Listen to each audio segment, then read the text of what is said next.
Hey class, welcome back to Intro Psych. We are past the halfway point, so pat yourself on the back. As far as the King text is concerned, we are now moving into chapter 8 on the subject of human development. Sometimes you'll hear this referred to as lifespan development, lifespan psychology, or human development. Those are all sort of interchangeable topics or terms to describe this chapter. I teach a full version of this course, of human development. So if you're in the position to take another psychology course after intro, you might consider human development, especially if you are, if you find this subject matter pretty interesting. I personally do. It's right up my alley as a former high school teacher, as a current college instructor. Human development has a lot to do, a lot of overlap with learning. So it's sort of right up my alley.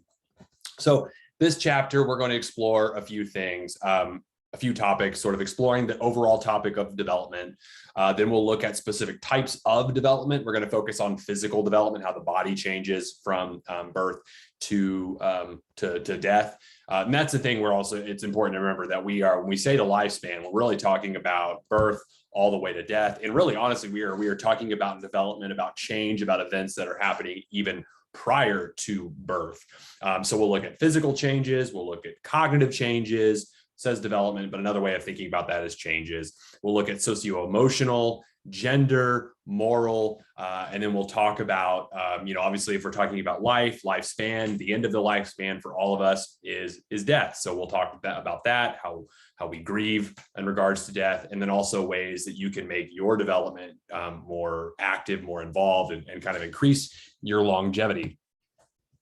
So when we talk about development, really what we're talking about is change. And we're talking about patterns of change that we're navigating, throughout our lifetime. And really, when we think about human development, we are talking about distinct periods. Typically for the first half, or probably a little less than half of our life, we're experiencing growth. We're experiencing lots of changes, predominantly growth, changes in terms of growth, whether that means, getting taller, for example, like getting physically growing, cognitively growing, emotionally growing, things like that. But at a certain point in our life, we start to experience declines in some of those things as well.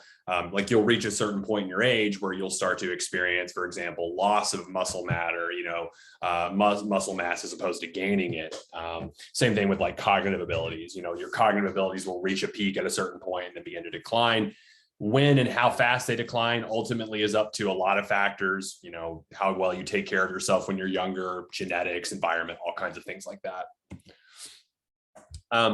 And so a lot of the research that goes into the subject of lifespan or developmental psychology involves looking at age-related differences, like looking at how individuals differ at various points across the lifespan. And so you can do this in a number of ways. You can use cross-sectional studies, let's say, where you're studying a large group of people all at a single time, but each of those individuals would probably be at at different ages. And so you can start to examine like cohort effects. Are the differences are the age-related differences attributable because you belong to a different cohort compared to somebody else who might belong? And a cohort is just a group of individuals who kind of collectively belong.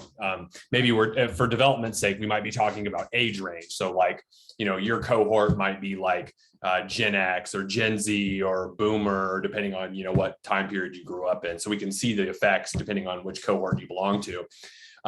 If time isn't so much of a concern, instead, you might consider longitudinal research. Longitudinal studies are where you collect data from the same people over an extended period of time, multiple points of time.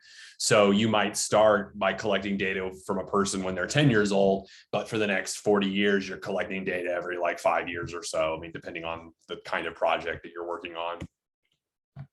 And a lot of what developmental psychology tries to tackle is looking at, okay, well, we experience these changes, we experience development.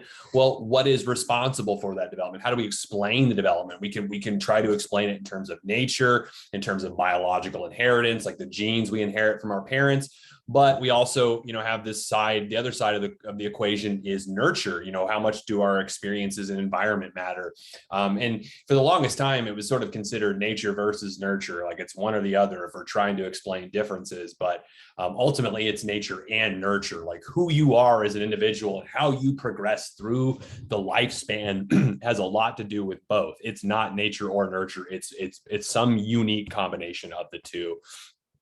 And also it's important to think about, as individuals in our development, we as individuals with free will, the self, we take a direct involvement and we take active roles very much in our own development. So the things that you're doing right now in life could be setting yourself up more or less for success as far as your development is concerned. Like the food that you choose to eat right now, whether or not you exercise, whether or not you avoid behaviors like smoking and excessive alcohol, for example, or drug usage that's harmful to the body. I mean, those are things that you yourself can do to strongly influence your development, kind of one way or the other. And so from a biological kind of nature standpoint, we inherit genetics from our parents, from our biological parents. Typically speaking, we're talking about 50% from biological mom, 50% from biological dad. I understand there's nuances to that. Like not everybody necessarily comes from that background. So I'm speaking very generally, but the genetics you inherit, regardless of where they come from, are your genetic, or they're your genotype, excuse me. Those are what you inherit. However, we don't express every single gene that we inherit. There are some genes that are expressed, some that are not. And the ones that are expressed, the ones that are observable, those are considered your phenotype. So for example, maybe you inherit traits for two different eye colors, maybe brown and blue eyes. But if you express only one of those, like the blue eyes, then that would be your phenotype. That's what's actually expressed. And so really, if we think about it as a formula, your genotype is the genes you inherit plus environmental experiences, prenatal and otherwise, leads to your phenotype, the characteristics that are observable in terms of your development. So, another big question coming from the developmental side of things is like, the importance of early childhood experiences. Like, how do we foster, resilient children? What can we do early on as parents, for example, to help children be more resilient in life? Like, life gets stressful. Like there's G. Stanley Hall, for example, is a psychologist who talks about, teenage, adolescent years are kind of that storm and stress of our life. Well, if we think about it then, what can we do for our children, hypothetically, to help that transition to adolescence, then to adulthood, to be more resilient when things are stressful? And there's a lot of debate about the importance. Is it early or later experiences in life, that promote optimal development? And obviously, like both experiences do matter, but I think the more we learn about childhood and about development, there is so much importance about the things that happen early on in your life. Developing resiliency, being able to adapt, being able to cope with stress early on is what is basically practice for being an adult. And that doesn't mean, and I'm not saying like, oh, we need to make kids go through adversity. That's not what I'm saying. But basically when adversity comes, helping children to work through those experiences so that they take those skills into adulthood. So development is sort of a complex process. It involves physical development, cognitive, social. So that's kind of where we're going for this chapter, is looking at, the change that takes place in a number of areas of our life. And depending on how we change, how we develop, will influence, the kind of person you become later in life. And development is an active process. It's ongoing throughout your lifetime. There's no point in which development stops. It's not like you hit puberty and voila, you're done developing. Development actually takes place before we are even born. I know, like, theologically, religious, politics, things like that, there is a ton of debate about when life begins. In fact, that debate has filtered into the Supreme Court, in terms of overruling Roe v. Wade. And I don't mean that I'm not bringing it up to start politics or trigger anybody or anything like that. But in psychology, I really want it to be crystal clear that in psychology, we talk about development that's happening in utero. We're not talking about it in terms of life and religion and the sanctity of life and things like that, but changes are happening from the moment fertilization begins. From the moment the sperm and egg come into contact, the sperm fertilizes the egg, then you begin the germination period, which is roughly the first 2 weeks of a pregnancy. This involves conception. This involves the development of a zygote. It's that combined DNA structure of the mom. And at this point, we're just talking about cells, replicating of cells. It's not until around weeks 3 to 8 we see those collections of cells eventually develop into an embryo, and also the cells begin to differentiate. They aren't just cells. Now we have cells that eventually turn into like the nervous system or the cardiac system or the, you know, all of these different things. So we're starting to see differentiation. We're starting to see the unique development of organs. And then around 2 to 9 months, after that first 2 months, the child then enters into what is called, or the fetus, excuse me, it becomes a fetus at this point. It evolves from an embryo to a fetus. And again, I know I just said the word evolve. I don't mean that like Darwinian. Please don't like get triggered by that. I know like in Oklahoma, that's probably like frowned upon, but I mean, it develops is the right word. Sorry, let me turn my little exercise reminder off. Develops from embryo to fetus. And now we see the development of functionality. Like it is developing the function, the fetus is developing the functions it will need to survive outside of the womb. So change is happening before the child even leaves the womb. One of the major things that parents, expecting parents, need to be mindful of whenever, when expecting is teratogens. Teratogens are any kind of foreign substance or agents that could cause birth defects. And if you're cringing right now because of this picture, then you already understand teratogens. Expecting mothers should most definitely cut out alcohol, cut out smoking. There used to be a thing or a saying that, okay, well, you know, expecting mothers can drink like a glass of red wine a day. But even then we've scaled back on that. Like that is not even recommended anymore. You know, it's just, it maybe in small doses, maybe alcohol isn't harmful, but it's probably one of those things like it's better just to avoid alcohol altogether. You also have to be, you know, have to cut out things like stress as much as you can. You want to minimize caffeine intake. You want to minimize exposure to predatory fish, which might have higher counts of mercury, which can be damaging to the baby. But any kind of teratogen that can affect the development of the fetus or embryo, we're talking about, you know, potentially being born early, being born preterm, low birth rate. I mean, things like that could impact the development of the child. Okay, so now the baby is born. Babies, when they are born, are for more or less, like they're helpless. Like they do not, other animals, when they are born, they come out of the womb ready to go. Like if a baby deer is born, it comes out, it walks around kind of awkwardly for a little bit, but for the most part, it's ready to go. Babies, human babies though, they need a lot more time to develop it. They are continuing to develop and mature outside of the womb, and really that continues throughout the lifetime. But in terms of being able to take care of themselves, that really doesn't manifest for quite a while. So when babies are first born, they're helpless, but they have these sort of genetically hardwired behaviors, reflexive behaviors that are absolutely critical for survival. For example, you know, they learn things like coughing, blinking, yawning. Those are things that persist throughout the lifetime. But some, for example, like gripping, if you put anything near a child, if you put something in the palm of their hand, they naturally grip. Their hand just grabs onto it.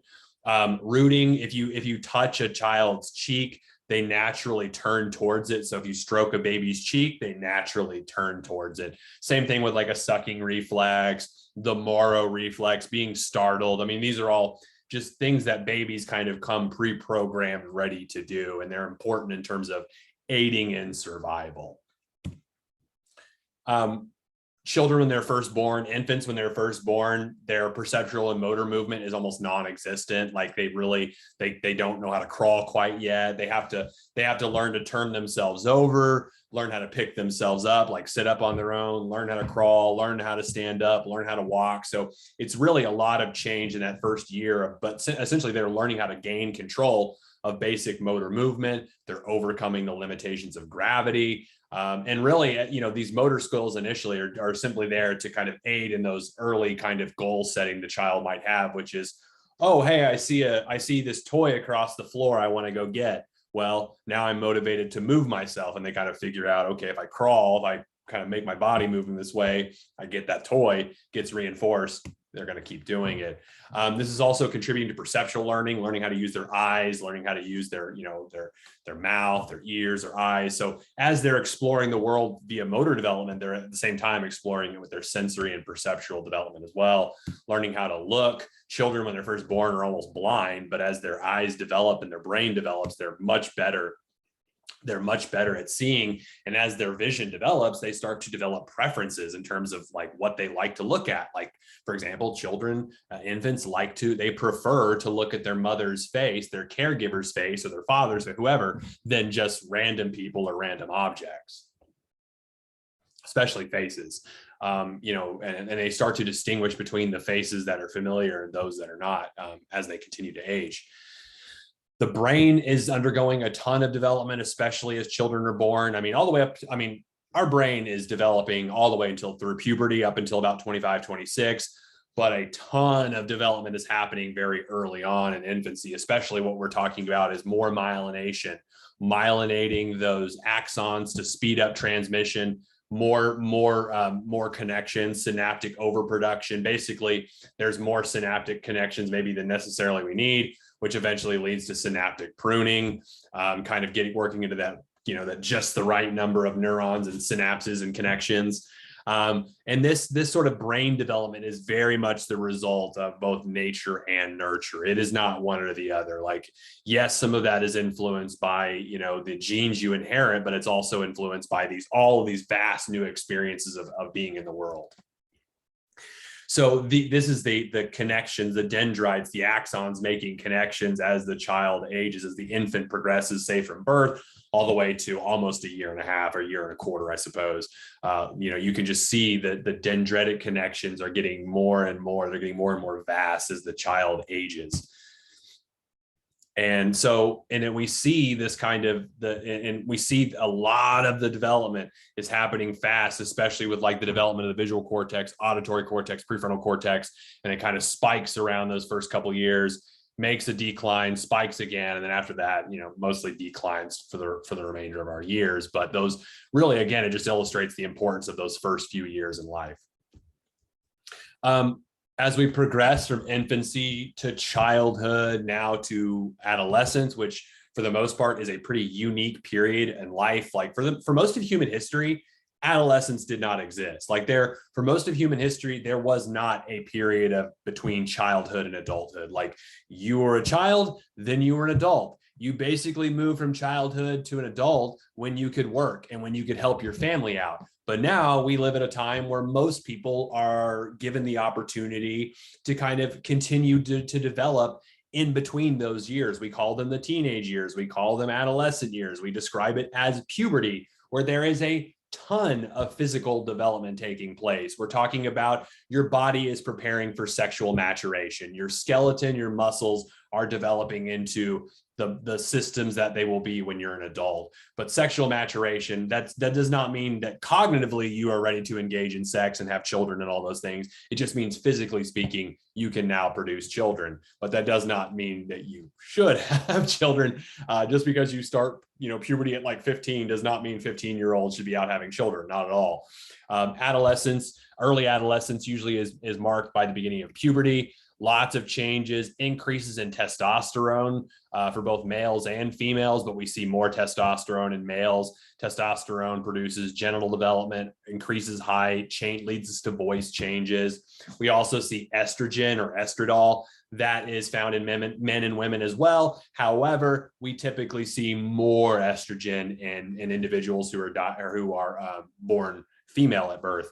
And so we would typically see estrogen more so with the breast development, uterus, further skeleton development. So these are considered sex hormones in the sense that they regulate sexual maturation.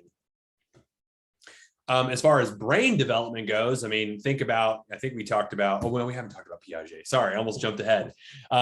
The brain goes through a couple of different stages of development. When we talk about puberty, the brain is one of the biggest parts of that development. But early on, those early teenage years, we're really talking about the further development of the limbic system, specifically the amygdala, where we are regulating emotions, especially intense memory-related emotions.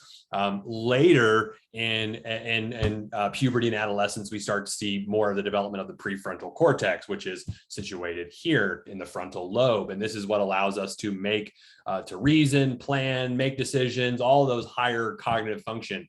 And if you ever wonder why teenagers just act really bizarre sometimes, like they say things or do things that you just think, I would never do that. You probably actually would when you were a teenager, but as an adult, maybe not so much. But it has a lot to do with that prefrontal cortex. Teenagers, before that stuff develops, that part of the brain is like a brake. Before you do something dumb, that part of your brain is almost like, hey, maybe we should think about this first. Like maybe we shouldn't get on our bike on the roof and try to do a flip into the pool and videotape it for social media. Like teenagers don't have that break. Their brain is like, oh my God, that sounds cool, let's do it. And they think about the consequences later. But the more this is developed, the more we start to take into consideration kind of, well, if I do this, then this happens and that won't be good. And so, that it baffles your mind sometimes what teenagers will do or say. But understanding this, I think, makes me a little more compassionate because, heck, I was a teenager too and probably did dumb stuff too, doing risk-taking stuff. Now we're moving into adulthood. As far as changes are concerned, adulthood is divided up into 3 phases. We have early, middle, and late adulthood. Early adulthood, roughly your 20s, that is the peak of your physical development. Like as far as like your vision, your skeletal system, muscles, all of that. That for most people is going to be the peak of, let's say, like your athleticism. But after that is when we start to see decline, especially if you are not taking care of yourself physically, like good diet and exercise. Middle adulthood is where we start to see losing height, but conversely also gaining weight. Your metabolism slows down. Your ability, your energy levels to exercise and do athletic things is probably on the decline. So it makes it harder to kind of keep the weight off. Individuals who are born female, 40s and 50s, now you're talking about menopause, which is the cessation of your ability to produce children. Men don't have that same equivalent period. Men can more or less have children all the way up until they die. I mean, I think maybe at some point that starts to taper off, like, sperm counts and things like that. But there's not this like dramatic change, that noticeable change like that, like females have. In late adulthood, we're talking about 60s, 70s and on. The decline is real now. Most people, in terms of this is where all that wear and tear, your body just does not have the ability to repair, regenerate itself. So recovery is going to be slow and the declines are going to be much more noticeable. But again, I caution you, or I say this as a bit of advice. If you're right here, if you're in early adulthood or even middle adulthood, what you do for yourself right now, this day, going forward, will have a huge impact on whether or not you age successfully in late adulthood. Like if you're a smoker right now, if you quit smoking, your body will thank you so much. If you're a heavy drinker, you just cut out some of the alcohol. I'm not saying you have to cut it all out, but cut some of it out. If you don't exercise, get yourself moving, even just a little bit. Prolong, make sure this peak lasts longer, make sure these declines take longer to kick in, or they're more, gradual instead of, more jarring. So just think about that. Okay, why do we age? There are several different theories. One, the cellular clock theory. Basically, the idea is that our cells can only live so long, they can only divide so long. And the current belief, I want to say, is like 120 years. Like theoretically, we think human cells currently, the maximum rate would be 120 years. The maximum number of possible cell divisions. After that, that's when we start to see the cells wearing down and disrupting at a genetic level. And that's when, we experience decline, we experience aging and eventually death. So again, predicting about 120 years. And what this is happening is at the genetic level, at the DNA level, we have our strands of DNA, but at the tops of the DNA that kind of holds that helix, that double helix together, these little caps on the end are called telomeres. And these are the things that kind of keep the DNA together and keep it working and functioning right. But as we age, those telomeres get shorter and shorter and eventually unwind. And that's as they unwind, that is how we age. We physically age as the DNA starts to unravel. So, over time, our cells just wear down, and they can only produce so much. So if for example, this is what a normal telomere might look like, maybe in your 20s, but as you age, these little segments or whatever, they get shorter and shorter. And eventually, they break up, exposing the DNA, becomes damaged, the cells die, and really body death is really just cell death. So cell death is on a massive scale is what eventually leads to our own demise. Other theories, free radical theory, the idea is getting free radicals in our DNA lead to cell damage, which again results in the destruction of the cells. Hormonal stress theory, chronic exposure to stress hormones, those can be very damaging to the body. We will talk about that in another chapter, but it's probably some combination of combination of all of this stuff. But anytime we're talking about affecting at the DNA level, that's not good as far as aging is concerned. We know more and more that the brain actually continues to produce neurons throughout our life. There was a point in time where we thought that it's like once you get to puberty, you stop producing neurons and that's it. But we actually know now through the process of neurogenesis, the brain will develop neurons, especially in the hippocampus, throughout our lifetime. So that's why it's absolutely important to continue to kind of push yourself as far as like learning goes. Even when you leave school, it's important to keep learning, to keep kind of pushing yourself cognitively so you can keep the brain, keep it working, keep it going, use it or lose it. The surviving and healthy neurons, those are the ones, our brain is pretty cool in the sense that the healthy neurons in our brain can actually pick up the slack for parts of the brain that might either be disabled or decreased functioning as we age. The brain is quite malleable. It's that plasticity we've talked about in, I believe, chapter 2.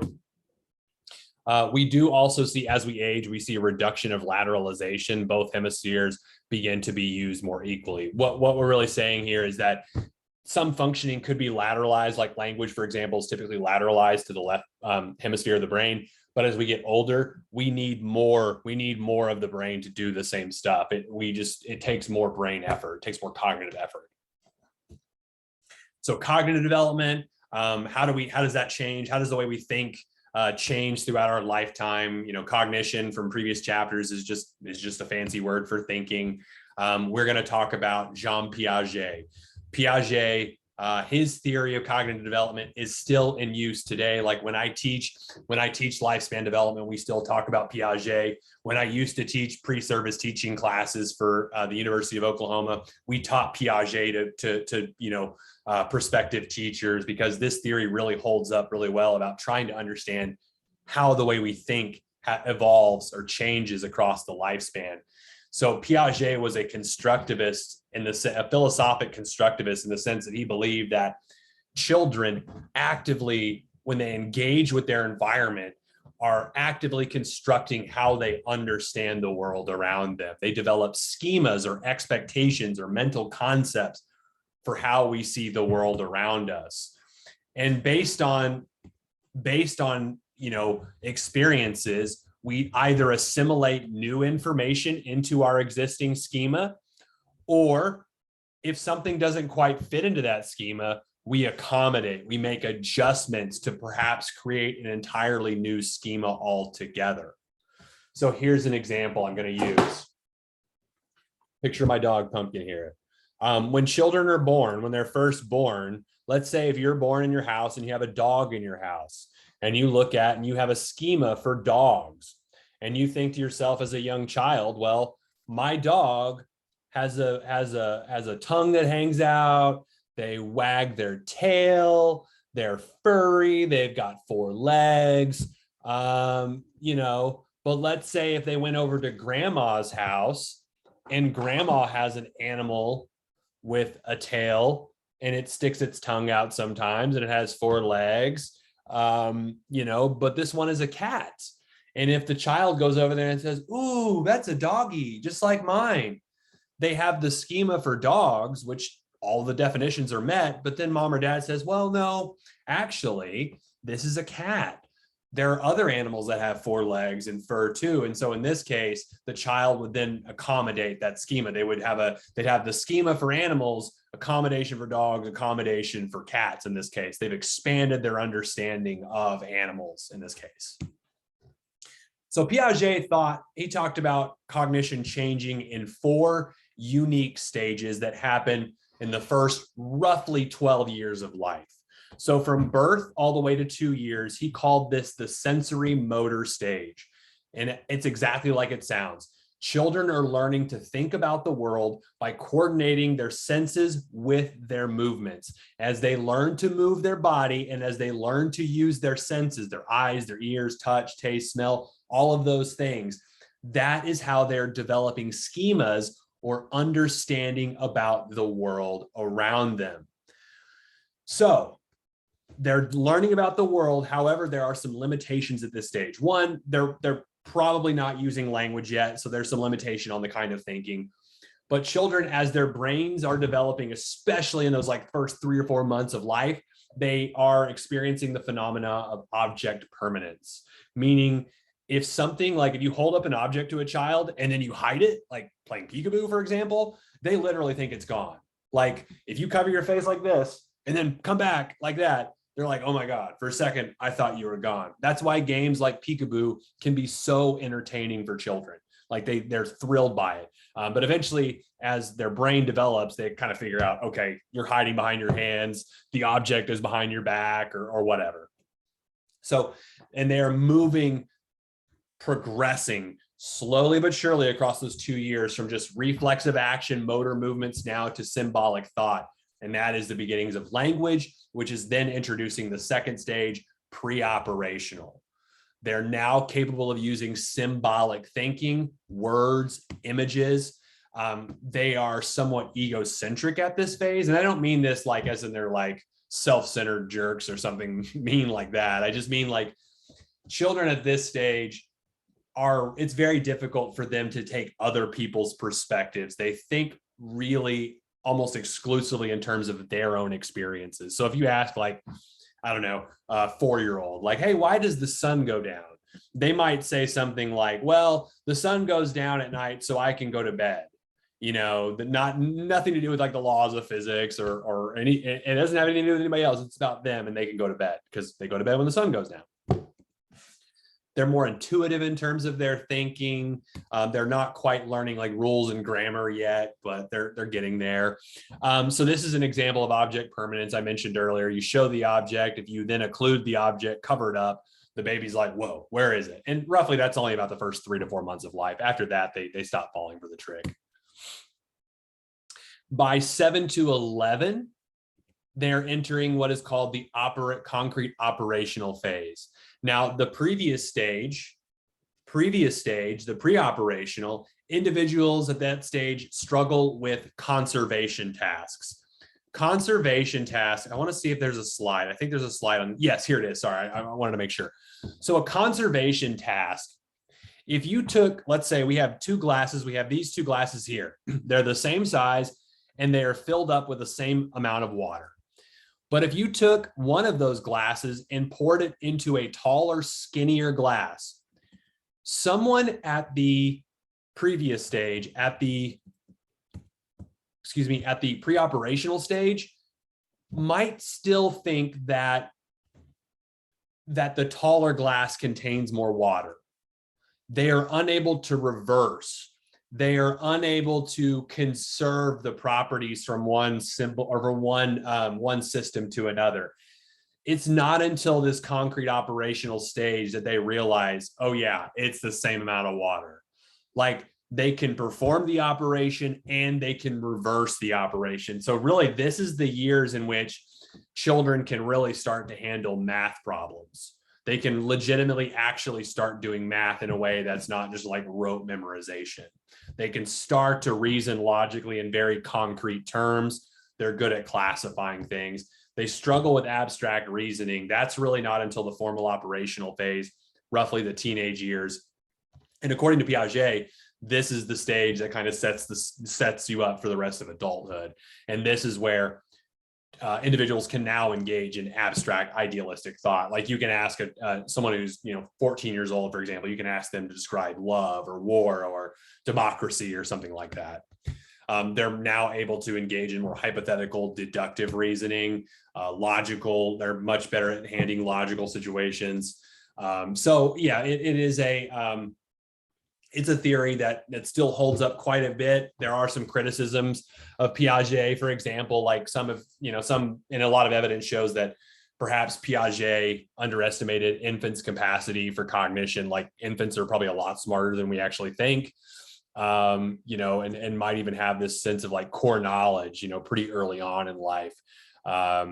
Vygotsky, kind of a contemporary of Piaget, talked about the importance of social cultural context in development.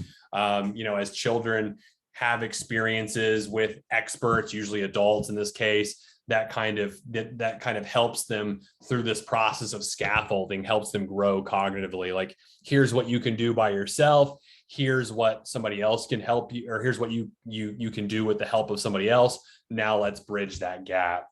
The information processing model, it goes all the way back to memory. How we do in terms of cognitive development performance has a lot to do with working memory. As working memory enhances, cognition enhances, gives rise to the development of executive functioning, allowing us to plan, do all those fancy kinds of thinking that our frontal lobe and prefrontal cortex allows us to do. There's also been a movement to understand that sort of egocentric thought that Piaget talks about in stage 2 probably is happening in adolescence too. Probably doesn't just go away because you move from stage 2 to 3. It's different. It's a different kind of egocentrism. Like a lot of times, like teenagers, adolescents they have this kind of view about themselves, like everybody's watching me. Like when I come to school, everybody's watching me and making fun of me because I wore this shirt or I said this thing. And that's a very much focus on self. It turns out everybody's acting that way. And Piaget probably overestimated adults too. He underestimated infants, overestimated adults. So Piaget, good theory, but not a perfect theory. And we do know that cognition does change. It evolves, it adapts, it develops even throughout adulthood. It doesn't just stop at 15 like Piaget thought. So as far as adulthood goes, again, early adulthood, we are now seeing kind of the change when adults kind of shift from being maybe more idealistic in their thinking to being more realistic, more pragmatic.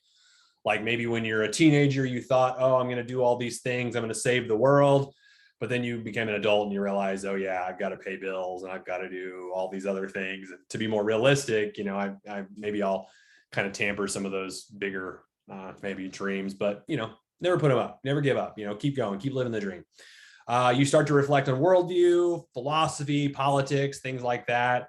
Middle adulthood, you're starting to see cognitive abilities peaking around this time. So maybe physical development starts to decline sooner, but our brain is still pretty sharp as long as we're taking care of it even later in life. Late adulthood is when we start to experience declines, especially when it comes to the processing speed, like how fast do we process information, especially when it comes to memory. Like it takes longer, it's more arduous, more difficult to recall things. Some aspects of your cognition may improve, like for example, crystallized intelligence. The number of things, the amount of stuff tends to go up as you age. Wisdom goes up as you age. Even if you're not quite as quick in your thinking, you're more wise in your thinking. So, and the things that you do now, like training your brain and being physically active now in middle adulthood and keeping that going in late adulthood, can improve and hold off much of the decline that happens in late adulthood. So we know things like, fluid intelligence, like how quickly we can recall, how quickly we can react, that tends to decline with age, but it declines in terms of an increase in reaction times. Like it takes you longer to react to stimuli as you age. So it may not seem like a lot, like maybe in your 20s and 30s, it takes you a second to hear a sound, push a button. But by the time you're maybe in your 70s, it takes you, a second and a half, which is, pretty significant change. Okay, now we're talking about socio-emotional development. So how do we change in terms of our personality, our emotional life, the relationships we form? Those are subject to change as well throughout the lifespan. One of the big things that we see early on in terms of socio-emotional development is temperament. Temperament is just our typical way of responding to other people or the world around us. It's kind of a really early glance at our personality. And Chess and Thomas, for example, talked about the different types of temperament that children will exhibit early on. You have an easygoing temperament, which is exactly how it sounds. These are the kids who aren't aren't so moody. They're more happy. They're, pretty go lucky, going with the flow, versus difficult, kind of the opposite. These are children that might express emotions, especially negative emotions, more often. They may get upset quicker. And you kind of have somewhere in between the slow to warm up kids. These are ones that may be a little more shy. Maybe it takes a while to kind of get them, used to you and warmed up. But these are things that children exhibit, they show pretty quickly. We're talking about infancy. We also see other elements of temperament, like how much self-regulation a child can exhibit, like can they control their behavior or not? Can they inhibit certain urges or not? And that's one of the things, like when children are learning how to go potty train, for example, like you're trying to teach them, hey, can you hold on for a sec? Like we can't go to the bathroom right now, but as soon as we, go to the store and get in the bath, like we're driving right now, but we're about to be at the store. Can you hold it for 5 minutes, let me park and we'll go to the bathroom. Negative emotions, they're also learning how to regulate their emotions, instead of expressing negative emotions when they want something, maybe we could figure out another way to do that. Children are also, their emotional development also is strongly influenced by the bonds they form.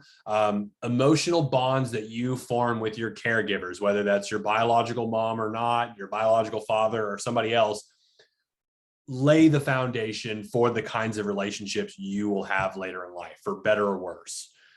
And Ainsworth and Bowlby, for example, so Bowlby talked about, infant attachment is really like the end all be all of future relationships. But Ainsworth also talked about, okay, we can study attachment by putting individuals or putting children in a strange situation, environment, a test.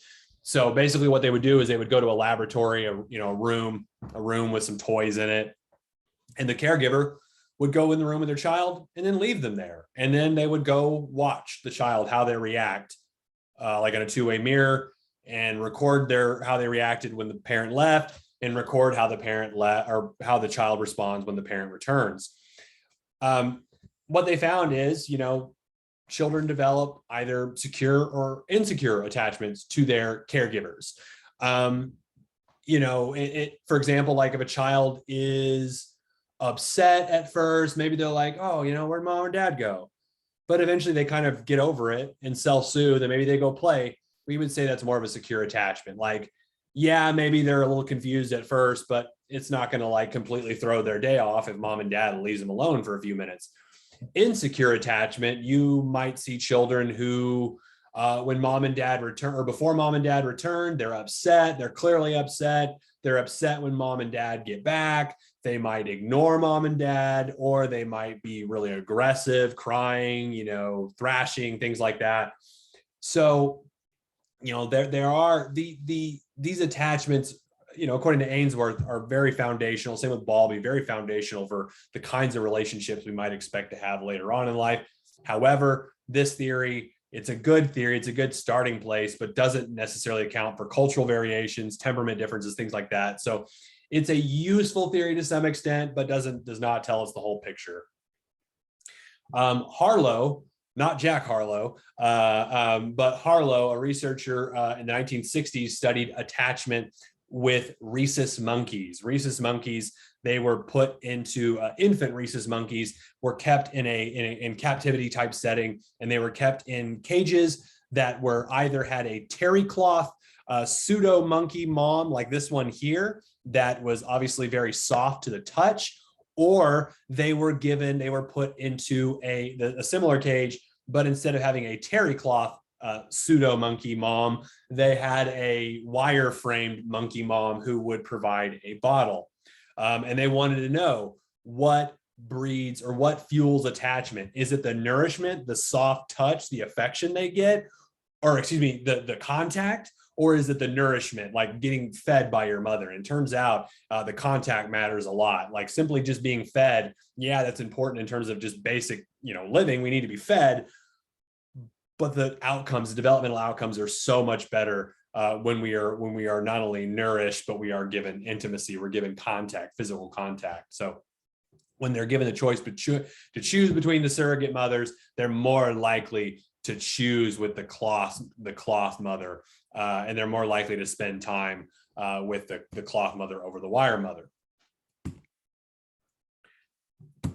Okay, so contact comfort is absolutely critical, and we know this is true. We just absolutely know this is true, and it's not just for rhesus monkeys; it's for humans as well. Okay, socio emotional development. How do we evolve? In terms of our social relationships and our emotional expression.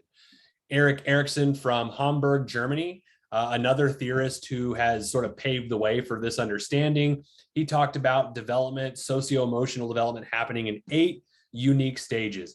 In every stage, there is a unique developmental task that we have to overcome. And each one of and how we overcome or not, I suppose, would lead to either greater personal competence or perhaps even greater weakness, how we respond to each stage. Stages 1 and 2. The first stage is called, let me go back to the picture, sorry. Stage 1 is called trust versus mistrust. It's roughly the first 2 years of life. This is where children are learning to trust their caregivers. Like, are your caregivers meeting your basic needs? Food, love, affection, warmth, all of those things. And if you're getting that more often than not, you're going to develop trust more often than not towards other relationships. However, if your needs are not being met or being neglected, you're more likely to develop mistrust in other people. Stage 2, autonomy versus shame and doubt. This is where a child or the toddler at this point is learning to assert their own will. They're learning to demonstrate their own autonomy. So maybe it's like they get to pick out what they want to eat, or maybe they pick out what they want to wear. But if you have parents who are letting their children make choices, that's good. But if you have parents who are making all the choices for them, the child is not learning how to be their own person. They're not learning how to exhibit their own will. Stage 3, initiative versus guilt. These are where they're starting to develop more responsibility. So now, you're making more choices. And you want them to actively make those choices. Stage 4, industry versus inferiority. This is where they're going into school age years, where now they are mastering knowledge, intellectual skills, along with their peers. And that's what it means. Like, are you developing a sense of industry? Like you are capable, you're competent, or inferiority? Quite the opposite. Baumrind talked about during childhood, especially if we're talking about socio-emotional development, parents obviously matter a lot. Like, your parents, whether we're talking about biological, adopted, whatever, your parents are the first agent of socialization that you receive.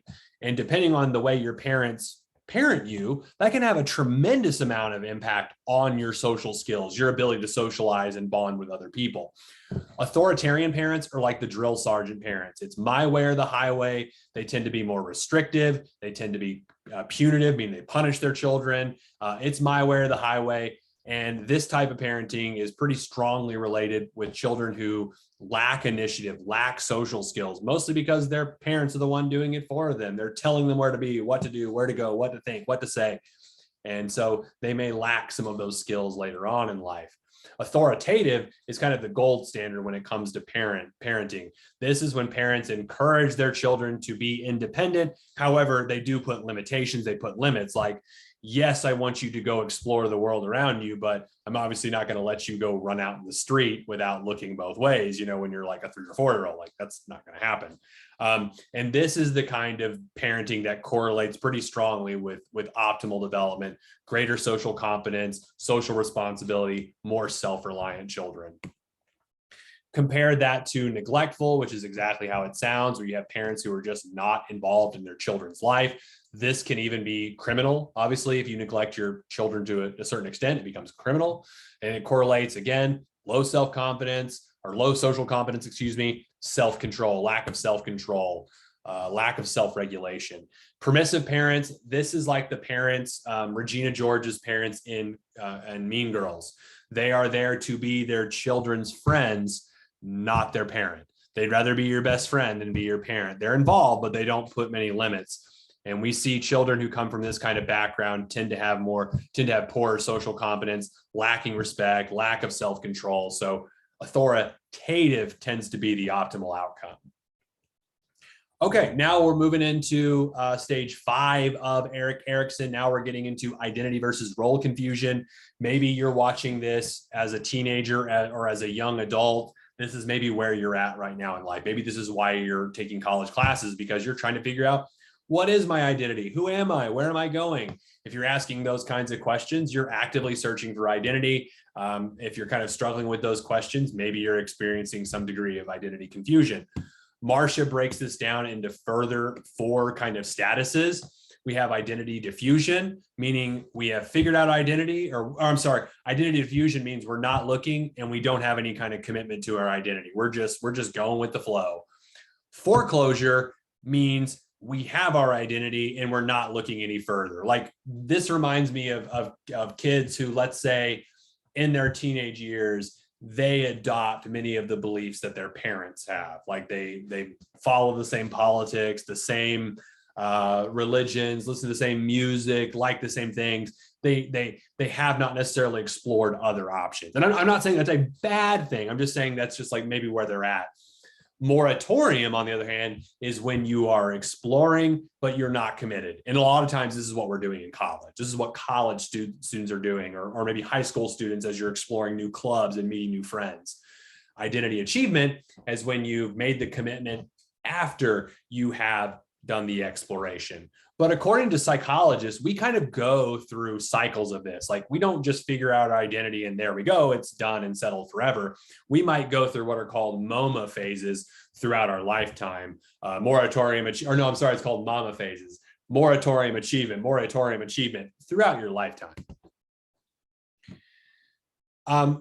Part of this identity, it's not just like, who am I? Like, what do I want to do with my life? But some of that might also involve culture, the kinds of cultures you belong to, and we see this sort of search for identity becomes more challenging, particularly for individuals who belong to marginalized communities, belonging to racial ethnic minorities, belonging to groups, and consider maybe perhaps in the minority. So you're more likely to see challenges sometimes to that potential identity. And even, for example, belonging to multiple cultures, having adopting a bicultural approach can in fact be challenged, because you might, find difficulty fitting in or navigating one or both worlds, which kind of sets up its own unique challenge.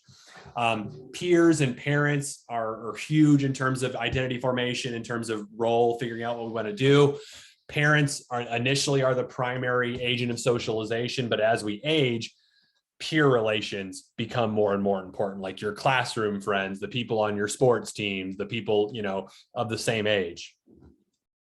As far as aging and development in adulthood, we are now seeing, so adolescence is a unique period, but so is emerging adulthood. This is even newer. This is considered an extended adolescence. And really, this is a time, according to Arnett, where you're still exploring identity. Things are somewhat unstable in the sense, like, you're not settling down. Maybe you're not having kids, buying a home, getting a career yet. You're still figuring those things out. You're focusing on yourself. You might kind of feel in between adolescence and adulthood, but you might also be taking on, this idea that there are so many possibilities. There's so many things you could do perhaps with this time on your hands. Many career paths or options are at your fingertips. Back to Erickson, stage 6 is called intimacy versus isolation. This is where we start to form intimate relations with others. It can be platonic, but we're also talking about romantic relationships. However, it will be influenced by things like your attachment styles, lifestyles, things like that. We see during this stage greater increases of cohabitation. People are marrying who are living together earlier before they get married, and getting married later in life. So that's kind of a social change that's taking place. In order to have a successful marriage, the name that you should associate with that is Gottman. Gottman is kind of like the godfather of understanding good marriages. So, showing fondness and admiration, turning towards each other as opposed to away from each other, being willing to negotiate, compromise, give up some power, solve conflict together. Those are kind of the things that are, associated with good marriages. Parenting. So, stage 6 is all about forming relationships. Stage 7, a lot of times, is about giving back. This idea of generativity versus stagnation. Am I creating something of value that will sustain for future generations? For some people, that's their kids. Am I raising the next generation right? Other people, maybe it's the things they make with their career and their lives. But you want to have a feeling of generativity, like you've given back, or versus the sense of stagnation where I haven't done anything and I've just wasted time. Stage 8, according to Erickson, this is the time to wind down. And this is when we get to kind of look back and reflect on our deeds. What have I done with my life? This is integrity versus despair. Do I look back on my life in a meaningful way and feel good about myself? Then I'm more likely to feel integrity. But if I look back and have regrets and thinking things like, what if this or what if that, maybe you're more likely to experience despair. And during this time too, it's really interesting. You're more likely to narrow down social contacts. It's more about quality of friends and contacts versus quality. And you're more likely to spend time experiencing positive emotions. Maybe it's this idea, well, I don't have much time left, so I might as well enjoy it being happy as opposed to being stressed all the time. So time is limited, and it becomes more important to focus on the here and now. So, and those things, like the way you look back at your life, whether it's, positively or with regret, can have a huge impact on your physical health. Like if you look back on your life positively, that's going to have a pretty strong influence on your mental health, which will have a really profound influence on your physical health. So Erickson's theory, it's really interesting. It's still widely used. It talks about development as a lifelong process. It really breaks things up into stages with central ideas that are easy to track. However, it relied tremendously on case study research. It takes out certain important developmental tasks, like dealing with career, things like that. And really, obviously, it was developed before this time of understanding emerging adulthood. So probably if we were adjusting this theory, we might even put a new stage between, identity and role confusion and, stage 6, where you're figuring out like intimacy versus, being alone. Another aspect of development is this sense of gender. Now, I want to say that gender and sex are not the same thing. Sex is what you are born with, biologically speaking, like being born, if you are born biologically male with male sex organs, then your sex labeled, I suppose, like on a hospital document would say like male, female, or something like that. But gender is much more nuanced.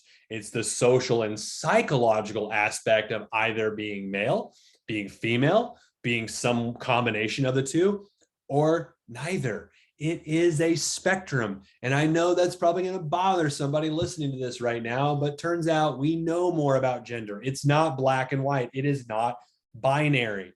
Your sense of gender identity is your concept of yourself in relation to either being male, female, both, or neither. And again, we think about it as a continuum. It is not the same thing as sexual orientation. Sexual orientation is what determines who you are or not attracted to. Gender expression is also distinct from gender identity. Now, there's probably a lot of overlap, but they're not the same way. People will present themselves in in their behavior, their voice, inflections, their appearance, and things like that. Identity could influence that, but it's not always the same. And as society, various societies, there are certain expectations for how different genders should act. And those are called gender roles. We're seeing those are changing quite a bit. Like, let's say in American society, the concepts of gender roles are evolving and changing almost every day, and as we know more about gender. In terms of development, we inherit chromosomes about sex, again, biological sex from our parents, the XX chromosome for female, XY for male, higher levels of androgen levels.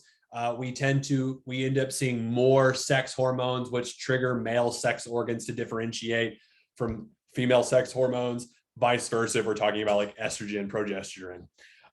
Children's gender choices, the choices like figuring out whether or not, the types of behavior they're going to engage in depend on factors besides biology. Biology has something to do with it, but it's not the only thing. We also have gender schemas, which are very much related to concepts, basically a framework for what we understand gender to mean. For the longest time, we thought about gender as like binary, blue, pink. But now we see, again, it's much more of a spectrum. There's more nuance to that. It's not just black, white, blue, pink, 1, 0. Those kind of schemas, people understand and develop those schemas. They learn them actively through processes like reinforcement, punishment, observational learning, modeling, all the things we talked about in chapter 5, especially modeling. Like children who are born biologically male will oftentimes look up to their biological fathers as figuring out, how do I be a male? And vice versa with girls. Girls who, if you're born biologically female, chances are if all things considered, you're going to most likely look to your biologically female for transmitting those sort of values. So parents and other adults are the ones who kind of initiate these gender related behaviors, and sometimes even before the children are born. And peers will punish their non-conforming behavior. Like, think about like a kindergarten class. If you had a boy, a biological male, but if he came to school dressed up in women and girls' clothes, chances are his peers, especially his male peers, would probably make fun of him, even though there's nothing wrong with that. Dressing up as a girl, as a biological male, there's nothing wrong with that. But those are the expectations kind of created subtly or otherwise. So culture has a lot to do with it. There's also this idea, the gender similarity hypothesis, that people of different genders are much more similar than they're different. That we're all just humans, that any of these differences are likely attributable to things that are outside of biology, like culture, society. Those are where the real differences take place. Moral development, which goes hand in hand with cognitive development. And a lot of what we know about moral development comes from Lawrence Kohlberg, who gave people moral dilemmas and analyzed how they responded to certain moral situations. And depending on how they responded, individuals would be classified as pre-conventional, conventional, or post-conventional. So pre-conventional morality is your behavior is guided entirely by avoiding punishment and seeking reward. So for example, children don't steal because if they steal, mom will spank them. Or I do good, I clean up my room because mom buys me an ice cream. They're only interested in those consequences. Versus conventional, it's more about learning the standards from parents and society. So I learn what good is, I learn what right is by watching my parents act and behave in a certain way. Post-conventional is when you're developing a moral code that obviously realizes there's more to black and white. Like there's something in between. There are universal laws and ethics at play that we need to consider. It's not just right or wrong. Kohlberg, really interesting. However, he focused almost primarily on male perspectives and kind of this like justice perspective. When this similar research was done with Carol Gilligan, she found that typically speaking, you do see individuals will adopt more. Some individuals might also think about morality in terms of care, giving care. And we tend to see that more reflected in female participants of the research, but that's not saying being male causes this, being female causes this. Has a lot to do more with culture than gender, biological gender. So, and another thing to consider is moral reasoning is not the same as moral behavior. What we say and do are not always the same thing. Like people will say things like, I won't litter, or I won't do this. But then if you put them into the right context, they might, do the thing they said they wouldn't do. So a lot about what we know currently about research on moral development, pro-social development. How do we get kids to act good? How do we teach pro-social development as opposed to antisocial? Supportive parents. It doesn't matter. It doesn't matter if we're talking about mom, dad, whatever. Having supportive caregivers in the home that care about the needs of their children. Having good relationships, a culture in school that promotes pro-social behavior, peers that do it as well. Further cognitive development, personality development, things like that that children are developing as they age. The sense of right and wrong, sense of conscience that develops as early as 3, and it's something we start to carry even in adulthood. We use it in parent-child interactions. Ideally, if parents can model that sense of, kind of coping with right and wrong early on, clearly, elaboratively, and rich with emotional content, that's a good thing in terms of teaching that sense of right and wrong. Unfortunately, none of us will make it out alive. The end of the lifespan is death. And, death is a scary thing. There are some cultures that embrace death. It's very open to talk about. Other cultures, not so much. So some theories from psychology suggest, for example, like terror management theory, as human beings, we are aware of our existential nature, like we are going to perish one day. So we engage in things that attempt to shield us from that anticipation of death. Like we try to engage in behaviors where we don't have to think about our own mortality, and we can kind of put those things off. There's also Kubler-Ross's stages of dying, whether we are experiencing our own death or somebody else's. We might experience denial, anger, bargaining, depression, and acceptance, but not in a linear order. For example, maybe you go through the 5 stages, but find yourself bouncing back to denial again, or feeling anger or so it's not linear. People will experience these at different points throughout the experience of dying. Bonanno's theory of grieving, grieving is a natural part. It is a natural part of the healing process. When we lose somebody, it promotes resilience. If we can grieve accordingly, it helps us to be resilient. It promotes recovery, especially because, losing somebody close to you is not only emotionally, but it can be physically, traumatizing as well. And it can result in chronic dysfunction if we don't figure out how, the right way to grieve, or I don't want to say right way to grieve because everybody grieves differently, but, asking for help when we need it, also not being afraid to grieve. I think sometimes we live in this society where it's like, yeah, you can grieve, but not too much, we don't want you to grieve too much, but it's like, figure out what works for you. If it makes other people uncomfortable, like that's their problem. Like you're trying to heal yourself. Okay. What can you do as far as being active in your own development, blazing your own path, being an active developer?